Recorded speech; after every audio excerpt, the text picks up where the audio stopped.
My wife had an affair and didn't hide it, and when he moved closer to us, she said we needed to have a serious talk. Did you know the typical high school romance only lasts about 3 weeks? Well, Lisa Carter and Mike Davis defied those odds with a relationship that spanned an astounding 40 years. They first met when Lisa was a freshman and Mike was a sophomore, and from that moment, they were inseparable. Their love was genuine, almost legendary, and it withstood the test of time without fading. Interestingly, Lisa and I were married for around 30 of those years, and during that time I truly believed our happiness was real. Our marriage was fulfilling, and the birth of our daughter Emily only strengthened our bond. Generally, I felt content during those years. Allow me to introduce myself and share some background on this significant part of my life. I am David Anderson, and Lisa has been my devoted wife for nearly 3 decades. As I mentioned, Lisa and Mike were high school sweethearts, and yes, she lost her innocence to him. It's well known that most high school relationships eventually fizzle out, but theirs seemed more like a pause since Mike was a year ahead in school. He aspired to build his wealth after graduation to marry Lisa. This was a story my wife often recounted throughout our marriage. After high school, Mike took a job on a pipeline in Alaska with his uncle, which marked the beginning of complications. Mike stopped writing shortly after arriving, leaving Lisa alone during her senior year. She briefly dated a guy named Alex, but her heart was still set on Mike. Despite Lisa's patient waiting, Mike remained absent and silent. It turned out he found fulfillment in the pipeline work and adopted a somewhat nomadic lifestyle, believing that Lisa was still waiting for him to return wealthy and sweep her off her feet. However, life goes on, and nothing stays the same. Lisa moved on, pursued higher education, earned her degree, and met me at a party when she was 24. Though I was a bit older at 29, we complemented each other well. I fell for her instantly and believed she felt the same about me. Our marriage was mostly typical, except for a hiccup 2 days before our wedding when a letter from Mike arrived asking Lisa to meet him. Thankfully, Lisa's mother stepped in, advising her to focus on her new life and not waste time on Mike. After some emotional moments during which I feared she might call off the wedding, she married me and became Mrs. Lisa Anderson. By the time Mike resurfaced, we were already on our honeymoon, and in his despair, he apparently enlisted in the Marines. After our honeymoon, we settled into our new routines, with Lisa working as a nurse and me as an insurance adjuster for a major company.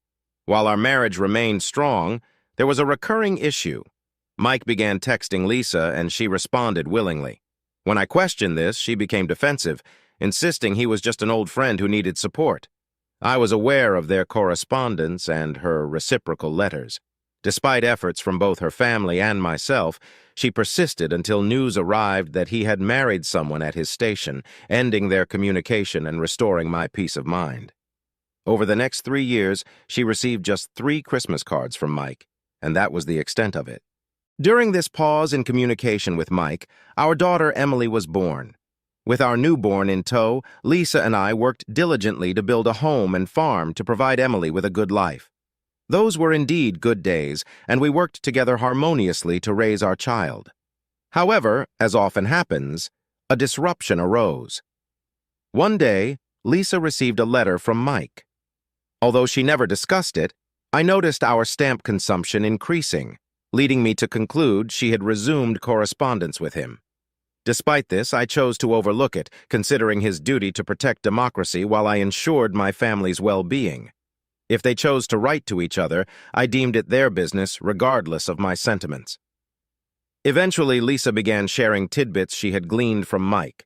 He had divorced his first wife, but remarried, seen combat, and was apparently highly decorated. While I listened with only partial attention, Lisa spoke with pride about her former Marine. I gently corrected her, reminding her he preferred to be called a Marine, not a soldier. Lisa chuckled sweetly and remarked that she should be cautious. Watching her discuss him saddened me, yet I hoped she would move on and focus on our family. Unfortunately, that day never came. Mike had served in the Marines for 30 years, experienced 3 marriages and divorces, and garnered enough medals to rival General Patton. I realized with dismay that while Mike had become more charming to my wife over the years, I had simply grown older and more predictable. My only solace was the hope that Mike, upon discharge, would settle far from us. Regrettably, that was not the case. Our daughter Emily is now a grown woman, married to a wonderful man named John Lewis. Even more delightful news is that they are expecting their first child. At 60, I eagerly anticipate reaching the milestone age of 65 when I can retire and enjoy my remaining years in peace and tranquility. Lisa still looks as radiant as ever and has the ability to make my heart skip a beat. Little did I realize that the peace in my life would soon be shattered. One Thursday upon returning home, I found Lisa dressed impeccably, informing me of a dinner reservation at 700. Initially perplexed, I searched my memory for any forgotten anniversary or birthday, only to realize that was not the case. So I went along with it, heading to our bedroom to freshen up and attempt to match Lisa's elegance. Dinner was fantastic, and the restaurant was crowded, leading me to suspect Lisa had more on her mind than just enjoying the food. As we neared the end of our meal, I leaned in and said, "All right, Lisa, spill it. I'm in a good mood and won't make a scene." One of my quirks is that I never lose my cool in public. Years in the insurance industry have trained me to keep my composure, a habit that's carried into my personal life. Lisa knew this well, so whenever she had troubling news, she'd choose a public setting to deliver it. Tonight, something felt off just by looking at her face. After 30 years together, you get good at reading your partner.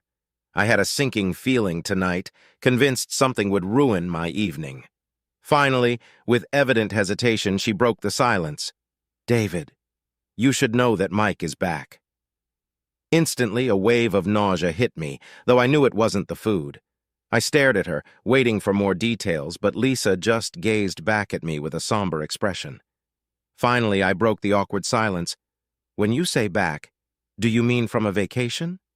She shook her head and replied softly, "No, David. He was discharged from the army and bought a house 2 streets away from us." My anxiety spiked and I interrupted, "And he's moving in with his, what, 3rd wife?" She replied quietly, "No, he's divorced again, and he lost part of his pension because of her." Trying to contain my anger, I muttered, "Damn, this is too much." Some nearby diners glanced our way. My frustration wasn't about Mike losing his pension, but because he had moved so close and I needed to understand why. I pressed on, "Lisa, you haven't met up with Mike, have you?" Her face gave me the answer. She didn't even respond. When I followed up, "And how did this happen, Lisa?" She looked downcast and said, "Yesterday, he came by our house to tell me we're now neighbors." My heart pounded as I continued questioning, fearing the worst. "Did you sleep with him, Lisa?" Her expression revealed everything before she admitted, "I did, David, but it's not what you think." I glared at her, almost growling. "I believe my wife cheated on me. Now explain why this isn't what I think it is. He needed me, David. When he came to me, he seemed so lost. He's struggling with anxiety or something from the divorce, and he needed me desperately. I love you, David, but I realize I still love Mike, too." There it was. My wife had slept with Mike, using his PTSD and divorce as a way back into her heart and bed. I looked her straight in the eye and said firmly, "All right, Lisa, the damage is done. We can work through this, but you can't sleep with him again, understand?" She tearfully replied, "I can't promise that, David. I love him, and he needs me more than you." Hearing that was devastating, but a public restaurant wasn't the place for our private drama. I signaled for the bill. 10 minutes later, we were in the car heading home when I brought it up again. "Lisa, how can you be with him knowing you're married? Have you forgotten our vows from nearly 30 years ago? Remember forsaking all others?" She began sobbing and between her tears confessed, "I'm sorry, David, but he needs me, and we found each other again. I can't bear the thought of losing either of you. I was at a loss for what to say or do to make her let him go." Frustrated, I exclaimed, "What then? Should we take turns? He gets you on New Year's and I get you on Christmas? Stop it, Lisa. You can't have 2 men." She stopped crying and gave me a strange look. "How about a break, David?" I was taken aback. "What are you suggesting, Lisa?" She shifted the topic. "Remember 18 years ago when you took a year off to get your master's degree? You did what you needed to and came back and everything was fine." I shook my head irritably. "Lisa, how can you compare me getting a degree that benefited our family to your involvement with Mike, which benefits only the 2 of you?" By this point, I pulled into our driveway and turned off the engine. Lisa reached out and touched my face lovingly, pleading, "David, I missed my last year of high school with Mike, And if I had that year, we might not be here tonight. Give me this year, and I'll get Mike out of my system. I promise to be the best wife to you.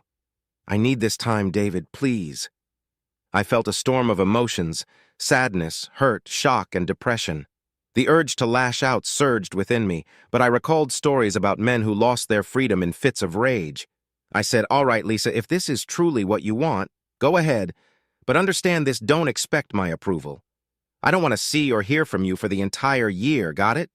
And know that in a year, you might have no one to come back to. I hoped my strict conditions might deter her, but it seemed futile. She appeared deaf to my words, agreeing and kissing my cheek, expressing gratitude and assuring me I wouldn't regret it. I shook my head, telling her it was too late, and I already regretted it. That night, she wanted to be close, but I ignored her. The thought of her with Mike made me feel sick, and I couldn't bear the idea of physical closeness. As we prepared for bed, I took a pillow and informed her I'd sleep in the guest room. I noticed this deeply hurt her, and part of me was glad, hoping she might reconsider. The following morning, I woke up hoping last night was just a bad dream and that Lisa would have a change of heart. I was wrong. In the kitchen, she was making breakfast, looking as if she had just won the lottery. She smiled at me and pointed to the calendar on the wall. Today's date, June 6th, was circled with a thick black line. Sitting at the table, I thought about the irony. In 1944, thousands fought to liberate Europe from tyranny, and today I lost my wife to another form of oppression. Lisa seemed almost euphoric as she served breakfast, saying, I understand your concerns, David, but a year from today I'll return and be solely yours. I need this time to sort things out and clear my head, and I promise you won't regret it. She smiled contentedly before continuing. I called Mike this morning while you were still asleep and told him you agreed to my vacation. Hell, pick me up in an hour. Every word she spoke made my heart sink, but I felt compelled to give her another chance. Lisa, you don't have to do this. Take more time to reconsider. You can't be sure that in a year you'll be free of him. Focus on freeing yourself from his hold and repairing our marriage. Don't risk destroying what we have. She grinned at me with an air of superiority and spoke gently. David, I appreciate the love you've shown by granting me this time. Trust me, I know what I'm doing. Our marriage will be even stronger when I return. She said confidently, Now I need to finish packing, so please eat your breakfast.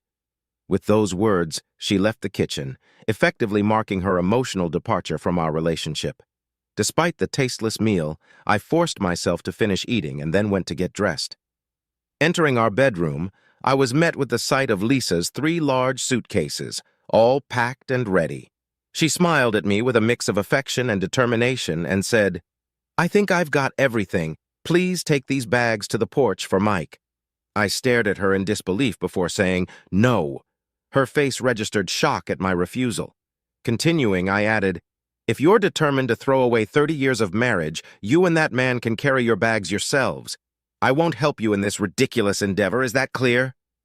Lisa seemed on the verge of tears before snapping back. Mike is not ridiculous. He's a wonderful man and a hero who served our country. He's done more than you ever have. I turned away, muttering, Yes, he has medals while I've worked 5 days a week to provide for you and our daughter, but sure, that was meaningless. Lisa struggled to haul her luggage downstairs, glaring at me with every trip. Soon after, a car pulled up, and a man I assumed to be Mike started loading her bags. Lisa called out to him, I'll be right there, before coming back to say goodbye. We stood facing each other awkwardly until I broke the silence. If you're really going through with this, remember the terms, no contact for the entire year. I could see reality starting to hit her as she replied meekly, I understand, David, but it'll all work out, you'll see. Remember, you agreed to give me this year. She waited for my response, but I stayed silent. Finally, looking more uncertain, she said softly, I really do love you. She leaned in for a kiss, but I turned away, so she settled for a touch on my cheek. Hastily, I said, I can't kiss you knowing you're going to him. Tears streamed down her face as she rushed out of the house and into his arms. From the doorway, I watched her embrace him passionately, feeling rage boil within me. 2 minutes later, my driveway was empty. reflecting the emptiness inside me as I realized my wife was now with another man. I called in sick to work that morning and headed straight to the hardware store to buy new locks. I spent the entire morning changing every lock on the house and updating the security codes. This task kept me busy and distracted, but once I finished, the sadness crashed over me like a tidal wave. In my despair, I did what many do. I turned off our home phone and started drinking heavily. Though I hoped to numb the pain of losing Lisa, it was a futile effort.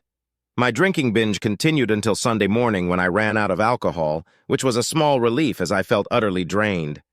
I finally went to bed and fell into a deep, troubled sleep, only to be awakened by persistent knocking. Groggy, I stumbled around to find my daughter Emily at the door. When I let her in, she looked horrified by my disheveled state and the strong smell of alcohol. "Dad, what's going on?" she demanded. I struggled to focus through the haze in my head and mumbled, "What do you mean?" She gave me a concerned look, guiding me to the kitchen. "You need coffee and food, Dad. Then you can explain what's been happening." An hour later, with food in my stomach and a cup of coffee in my hand, I told her everything I knew about her mother and Mike. Her reaction was one of utter shock. "Dad, let me get this straight. Mom is taking a year-long break from our marriage to rekindle things with her high school boyfriend?" I nodded, saying, "Yes, something like that." Her questions echoed the ones I had been wrestling with. "What's your plan, Dad?" I looked her in the eyes and said, "Tomorrow, I'm calling in sick again and consulting a lawyer." Emily looked heartbroken and suggested, "I can't believe Mom would do this. Maybe she's having a mental breakdown." I replied blankly, "I honestly don't know, Emily." She looked at me with a sorrowful expression I hadn't seen before. "I'm at a loss, Dad. I want to tell you to reconsider, but this seems like your best option." Emily stayed with me for several hours, even preparing dinner before she left. She kissed me goodbye and apologized again before departing. I asked, "Why did you come today?" She looked at me sadly. "Mom called and asked me to check on you. She didn't say why or where she was." I nodded, pretending to understand. "All right, thanks, and drive safely, dear." I felt terrible on Monday but had a meeting with a lawyer. My suspicions about Lisa were confirmed. The divorce proceedings would lean in my favor due to her infidelity, preventing her from claiming half my pension. However, other shared assets remained unresolved. This break could present an opportunity to settle those matters. The next 3 weeks flew by, and I was surprised by how easily I adapted to being alone. On the positive side, I no longer felt the burden of being responsible for another person. However, the downside was the loneliness of waking up and going to bed alone. I didn't hear from Lisa until mid-July. One Saturday, I visited a posh tavern in town. While I sat at the bar, they walked in holding hands like love-struck teenagers, completely oblivious to my presence. Watching them, I saw Mike's muscular, moderately attractive appearance and understood Lisa's attraction. However, he seemed controlling, and she followed his lead submissively. He talked, and she listened intently. As she headed to the restroom, she finally noticed me and gave a timid smile. When she came out, she approached me hesitantly. "Hello, David, how are you?"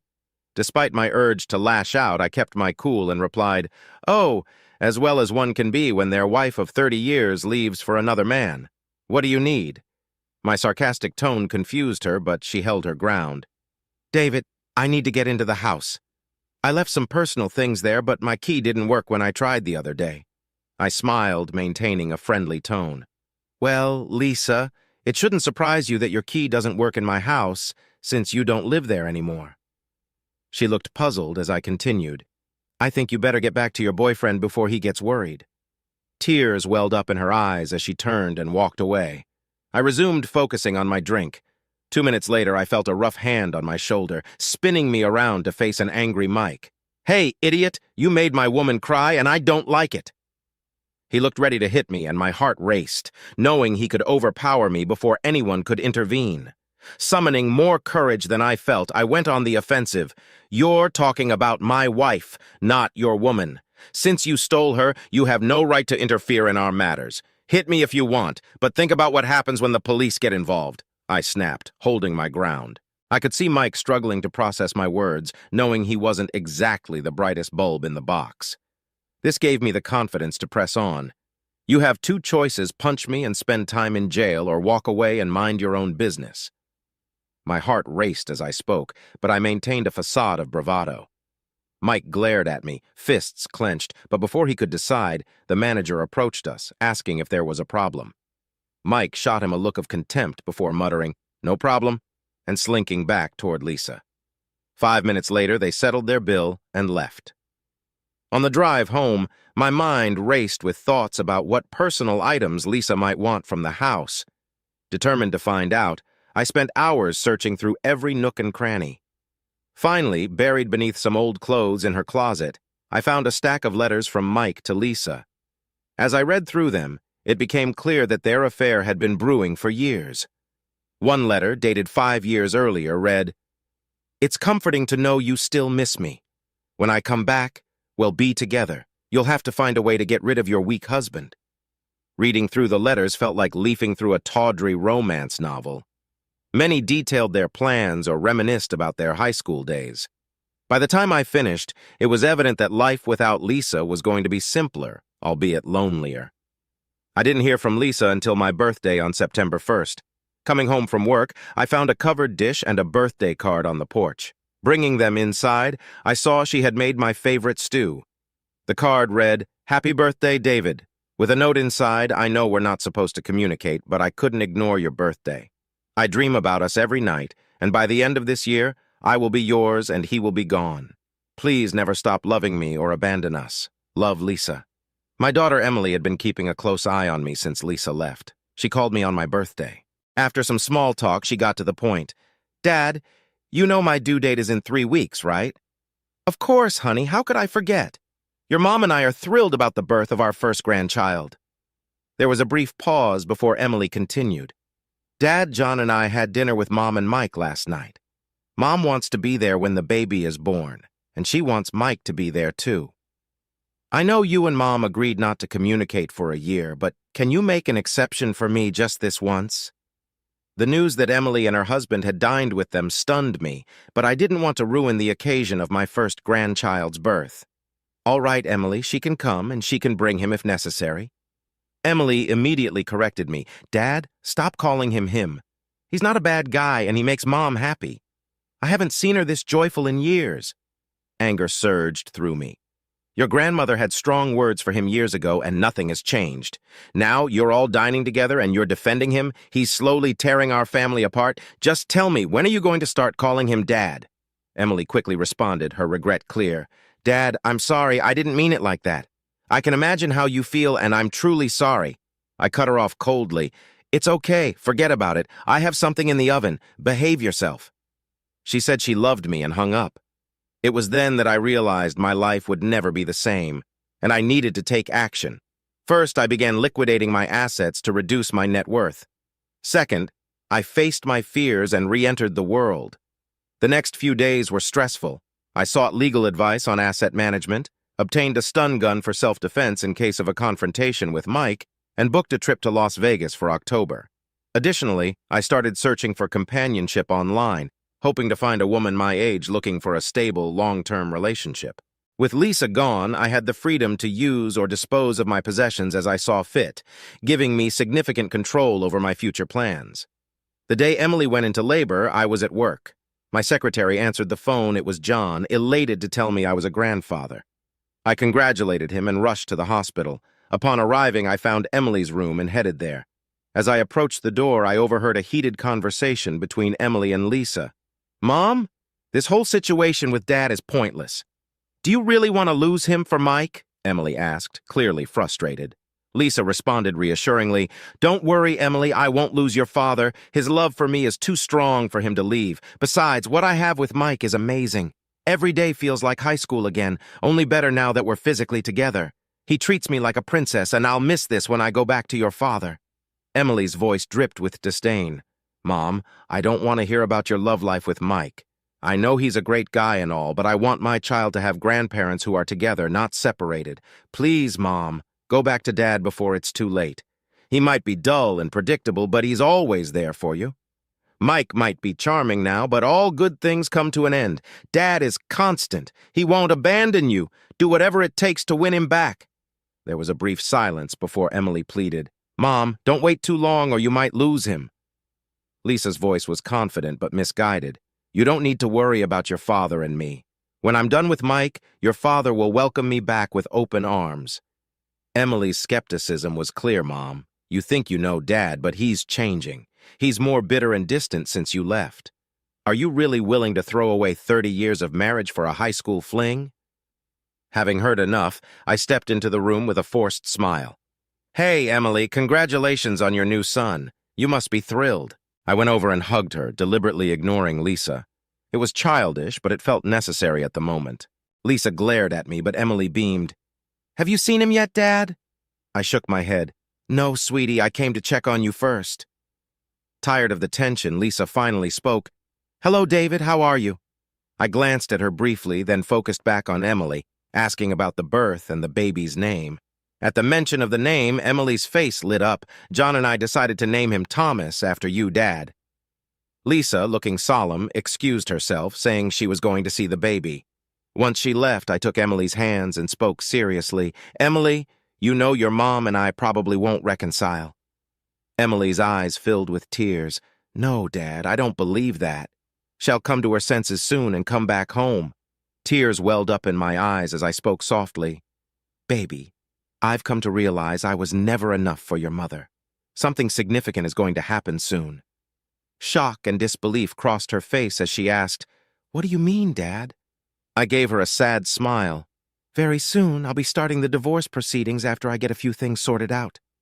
Her eyes filled with tears as she replied, "Oh, Dad, I told Mom she should beg you to come back, but it's too late now, isn't it?"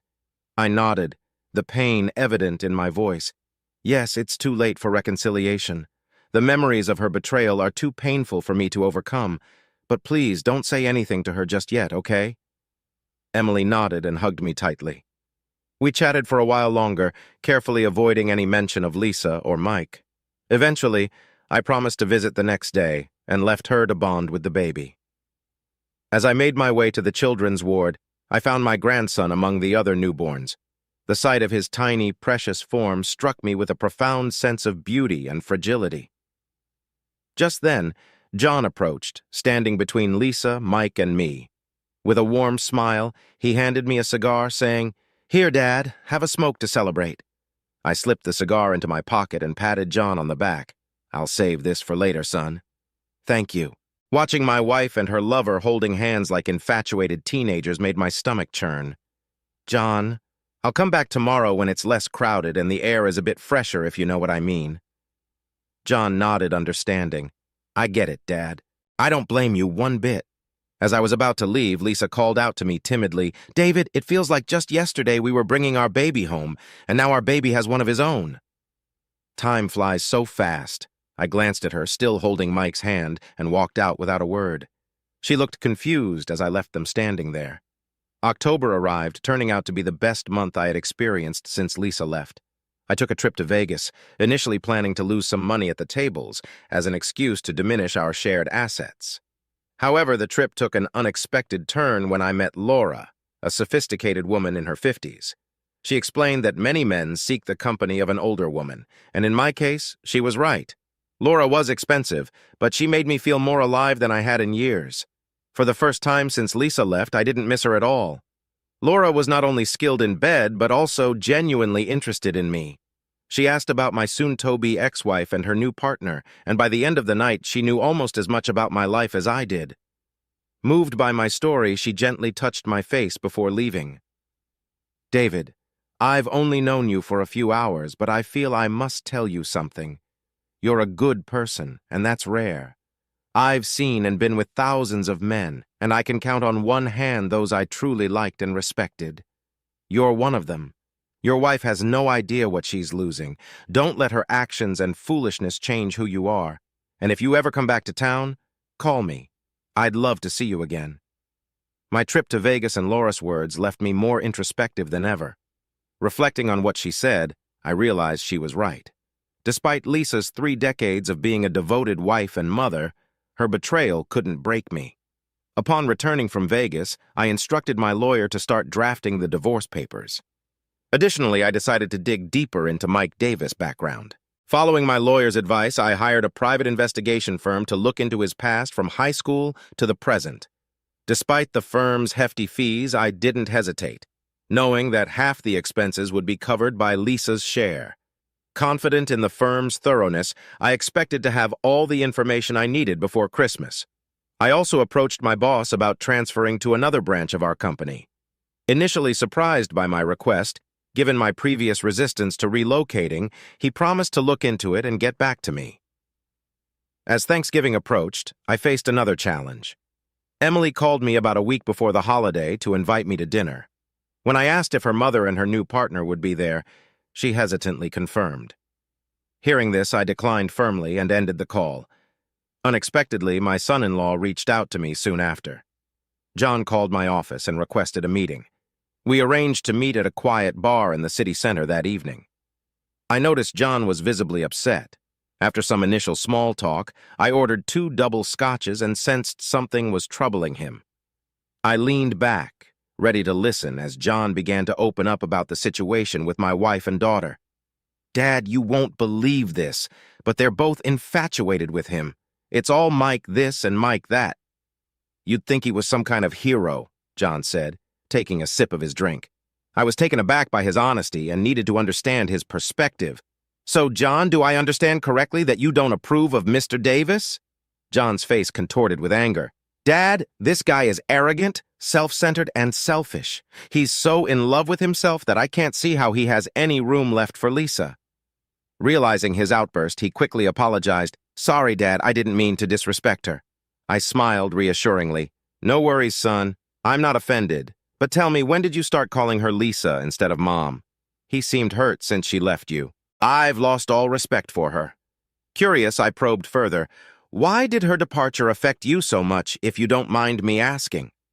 His face flushed with anger again. "I'm sure you noticed that during my time with Emily, I never talked about my parents, and I appreciate you never asking. The truth is, my mother cheated on my father. They split, and my dad never recovered. He drank himself into oblivion, and my mother died in a car accident with her lover. I despise cheaters, and now that Lisa has become one, I can't stand her. I'm pretending for Emily's sake, but I'm worried." I had never heard about John's parents before and felt a deep sympathy for him, yet I was intrigued by his concern. "John, you mentioned being worried. What's on your mind, son?" He took a deep drink, ordered another round, and then turned to me. "I might upset you with this, but you asked. The saying like mother, like daughter, worries me. If Lisa has turned into a cheater and keeps praising it to Emily, how long before Emily gets tempted to stray too?" I raised my eyebrows at his concern. "I understand where you're coming from." I took a thoughtful sip of my drink, considering my next steps. "Listen, John, don't lose hope. I have some surprises up my sleeve, and I think things might start to change in the new year. Also, strictly between us, I've got plans to make this Christmas special for you and Emily, but not so much for others, if you catch my drift." John's smile appeared for the first time since we sat down, and he spent the next 15 minutes trying to extract more information from me without success. As we wrapped up, I smiled again. "Aren't you forgetting something, John?" He looked puzzled. "What's that, Dad?" I put a hand on his shoulder. "Should you try to persuade me to come to Thanksgiving?" John's smile widened. "Oops, okay. Will you come to Thanksgiving, Dad?" I shook my head. "No, but I appreciate the invite." Emily called twice more before Thanksgiving, pleading for my attendance until I finally put my foot down. "Look, Emily, when your mother left me in June, I made it clear there'd be no contact for a year. She wanted to end our marriage. I've already broken that rule once for little Thomas's birth, but I won't break bread with them. Is that understood?" The holiday came, and I had a frozen dinner. I felt lonely and sad, but it was better than watching Lisa and Mike exchange affectionate looks. December arrived, bringing the prospect of another family holiday, which I dreaded. However, I knew it would be the last one I had to endure. December turned out to be quite eventful. Firstly, the company offered me a position in Spokane, Washington, starting in January, and I accepted it. Secondly, the private investigator's report on Mike Davis came through, and it was eye-opening. Mike had a history riddled with infidelity. 3 ex-wives had divorced him due to his cheating ways, and he had children from multiple women, each requiring child support payments. His last wife had taken half his pension in their divorce, and he had been demoted from an E8 to an E6 in his final year in the Corps. In short, His financial and moral standing was far from exemplary. The best part was that Lisa would receive her divorce papers on the first business day after Christmas. Ah, the holiday spirit was truly kicking in for me. I called Emily to discuss Christmas plans, and once again she insisted on a family gathering. When I asked if Mike would be attending, Emily got upset. "Dad, you need to accept that he's part of our family now, whether you like it or not." I cut her off. "Right, I don't like it, but for the child's sake, I'll be there." Emily seemed genuinely pleased. "Thank you, Dad. This will make everyone so happy." I doubted it, but I kept that to myself. 2 days later, after getting home from work, the phone rang. Instinctively, I answered, "Hello?" The line was silent for a moment, and I almost hung up when a hesitant voice finally responded, "David, it's Lisa." "What's wrong, Lisa? Are you hurt?" "No, I'm fine, David. I just wanted to thank you for agreeing to come for Christmas. I realize now how much I've hurt you. We've never spent a holiday apart in 30 years. Thanksgiving was miserable without you. I've been thinking about us a lot lately." I interrupted her. "Well, Lisa, I'm glad you're reflecting on us, but remember when you initiated this separation, I insisted on no communication. I made an exception for Christmas Day, so let's end this conversation now. Goodbye." Hanging up, I felt a pang of guilt. I had never spoken to her so harshly in our entire marriage, but as guilty as I felt, it was nothing compared to the pain she caused me when she left. The month crawled by, giving me plenty of time to shop for Christmas gifts. I bought presents for everyone, packed my belongings for the new job, and rented a car for the cross-country drive. I also had a productive conversation with a woman at my new office who had found several well-appointed furnished apartments near my workplace. She even offered to personally show them to me when I arrived in Spokane. Everything was falling into place. On Christmas Day, I arrived at Emily and John's house, only to find Lisa and Mike already there. Emily greeted me warmly, expressing her happiness at my surprise visit, then returned to the kitchen. I smiled inwardly, knowing the real surprise was yet to come. John greeted me and took my coat. "Can I see my grandson?" I asked. "Of course," John replied. "He's asleep in the nursery, but you can peek in." I entered the nursery and looked at the sleeping baby, feeling a wave of emotion. Soon, I would be leaving, unable to stay. Lisa appeared behind me, standing silently. It struck me as ironic that she should have been here since June. "We have a beautiful grandson, David," she whispered. "Yes, Lisa. But who will he call Grandpa?" "Me or Mike or both," I replied, my voice tinged with sadness. "Why would you say that?" "You're the only grandfather this child will ever have," she said, surprised. "Let's hope you're right, Lisa," I murmured, then left the room. The next few hours were filled with superficial conversations. John and I talked while Emily, Lisa, and Mike seemed lost in their own world. I was disappointed at how quickly my daughter had been charmed by Mike. John looked equally unhappy, but I reassured him that changes were coming. His eyes lit up with hope as he whispered, "I hope so, Dad. I can't stand that guy around her anymore. At this rate, he'll soon be cozying up to Emily." Dinner was served, and although the food was delicious, the company was unbearable. I had no desire to speak with Lisa or her partner, and John was too hesitant to say much. Mike dominated the conversation, regaling the women with exaggerated tales of his exploits. Watching him bask in their admiration made me feel ill. After dinner, Emily brought the baby into the living room, and we all gathered around. It struck me that this might be the last time we were all together like this. Emily seemed happy as she instructed John to distribute the gifts. When he did, Emily gave presents to her mom, Mike, and me. Lisa received a sweater, Mike a gift card, and I got a tie. Practical but uninspired gifts, reflecting how they saw me.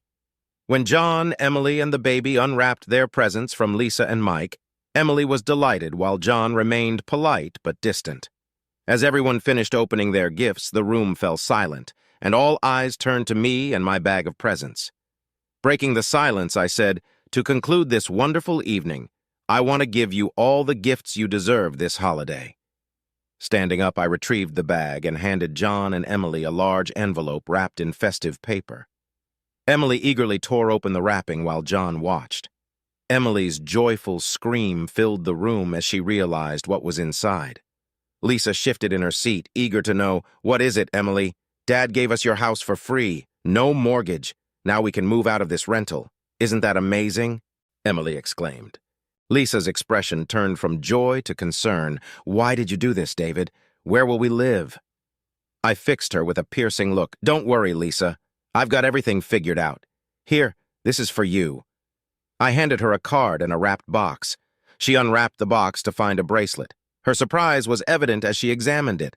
Look at the inscription. Lisa turned the bracelet over, revealing the words, "Thank you for the best 30 years of my life. David." I glanced at Mike, noting his displeasure. David, thank you.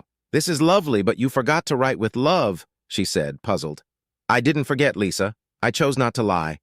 My love for you has faded these past months. This bracelet is my farewell and a reminder of what you sacrificed for your partner. You'll also receive divorce papers on Monday. Emily gasped, while Lisa's face contorted in disbelief and despair. I nodded toward the card. I tried to express gratitude for the good years and our daughter. There's also a check for half our liquid assets. Though it's not much, $195,000 was spent during your absence. The house was intended for our daughter when you left our marriage. I explained it all in the card. Turning to Mike, I sensed the tension building. And this gift is for you. I handed Lisa another envelope. She looked stunned as she opened it. Inside is the full account of what your lover has been up to since high school. You'll find it enlightening. Before I could finish, Mike exploded. I'll ruin you, you! He collapsed as my stun gun made contact, ensuring he stayed down. Emily and Lisa stood up, horrified, as I administered another shock to Mike's groin to keep him incapacitated. Moving closer, I said, feeling the pain? It's nothing compared to losing the woman I loved for 30 years to a man like you. Lisa sobbed uncontrollably. I turned to her. I know I'm not as exciting as your sergeant, but I won't forget what you did. I administered another shock, enjoying his convulsions. This never gets old. Summoning more courage than I felt, I added, since you seem to enjoy your affair, I'm giving you the ultimate gift, Lisa, freedom. Now you can live pampered by day and entertained by night, perfect for a traitor like you. Lisa struggled to speak, tears streaming down her face. No, it wasn't supposed to be like this. I was going to come back to you in June, David. I love you. She trembled and Emily rushed to her side. I zapped Mike once more before John intervened nervously. Dad, you might seriously hurt him. Standing over Mike, I looked at the two women I loved most. I'm leaving now. Thanks for the lovely day and the wonderful life. As for seeing me again, don't count on it. Both women were speechless, staring at me as if I were a stranger. John handed me my coat, grinning with satisfaction. Before leaving, I addressed Emily, who looked at me with fear for the first time.